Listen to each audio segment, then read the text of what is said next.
When talking about getting married, this is what to avoid. And unfortunately, you see this happen too often. You hear about a person, you're anxious, you jump in, you met, or you met a few times, and certainly when you meet, you are going to be influenced by what you see. A pretty woman, is a very big challenge on a person. A handsome man is a challenge on the woman as well. You're also anxious to become married, so you want to see everything perfect. So what a person sometimes does is he lies to himself. He is living in denial. He ignores the clear signs in front of him and gets himself into a situation that's a little bit too difficult to handle. The longer you go out with a person, the more drama there becomes, the more of an unfortunate, sometimes even resulting in like a soap opera out of your dating. The longer you are involved, the more attached you become, the harder it is to pull away.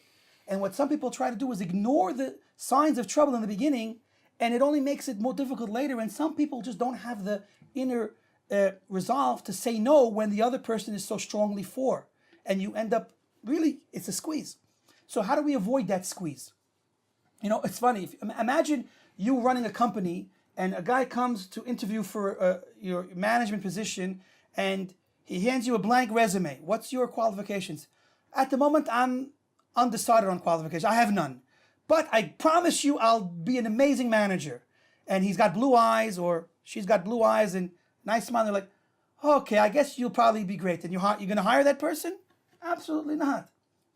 When you're deciding to marry somebody, a part of it is a business interview. You have to be practical. You have to be, you have to be serious. You have to be cutthroat, so to speak. If that person is going to not be compatible with you, you have to recognize it and say, this is not the person for me.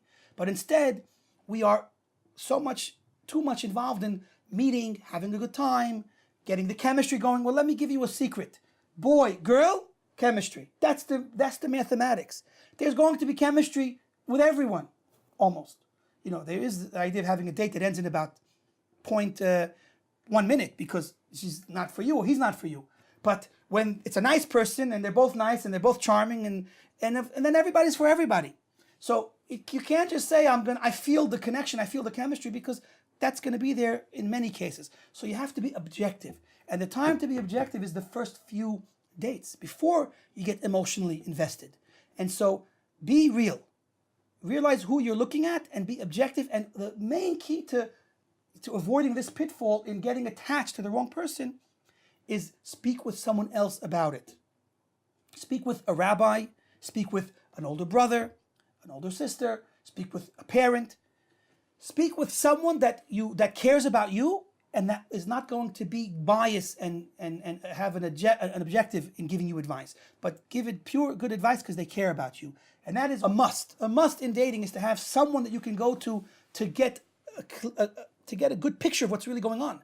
You're in the movie. In the movie, it's hard to see what's happening. You have to step out by talking to someone else who's not in the scene, and he'll tell you objectively what's the bottom line. If this person is good for you or not good for you. Now, of course, there has to be a balance, and you have to also trust a little bit of your instincts, but again, not recklessly. The point is we have to know not to be reckless about our pursuit for a spouse, because if you hide from the responsibilities in the dating process, you're only going to suffer later.